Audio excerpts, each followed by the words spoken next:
Bonjour, je m'appelle Christophe Reyes.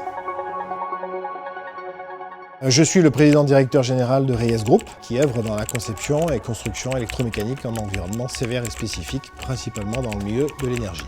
Mes seconds prénoms sont Jean et Georges, les deux prénoms de mes grands-pères. On m'appelle Gypsy ou le Gitan. Quand j'étais petit, mes passions étaient bien justement la guitare et notamment le flamenco, d'où les surnoms, et puis également le rugby qui a rythmé une grande partie de ma vie.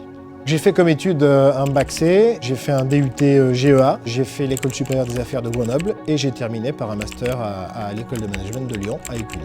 Ce que j'ai préféré dans tout ce parcours, c'était le fait d'être au bureau des étudiants, au BDE à l'époque, et j'étais en charge de l'organisation des soirées, et ces soirées étaient quand même assez reconnues sur le milieu grenoblois à l'époque.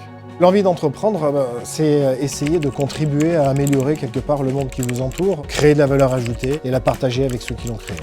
Une école de commerce, ça doit surtout être le laboratoire où on va vous enseigner de façon assez théorique. Par contre, ce qui est capital à mes yeux, c'est que tous ces outils-là, ils puissent être mis en pratique en confrontation avec la vraie vie de l'entreprise.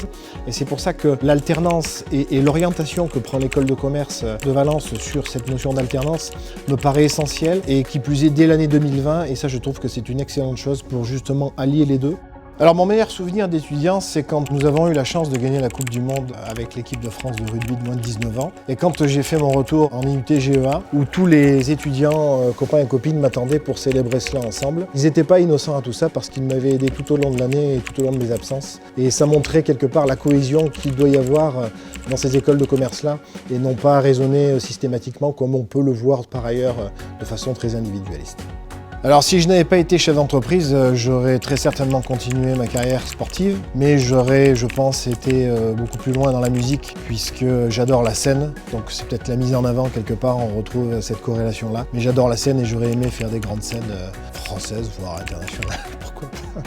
Ce que j'aime chez les étudiants de l'EGC, c'est leur enthousiasme, c'est la jovialité qu'ils ont, ils ont toujours le sourire, cette envie d'apprendre et puis mine de rien, beaucoup d'entre eux ont apporté pas mal de choses à l'entreprise.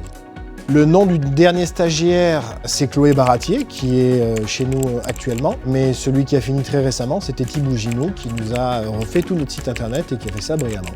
La matière que j'aimerais enseigner à l'EGC tournerait autour de l'entrepreneuriat et puis peut-être de conseils sur l'organisation à avoir dans une entreprise parce que c'est très important, l'organisation et le positionnement des hommes et des femmes qui composent l'entreprise.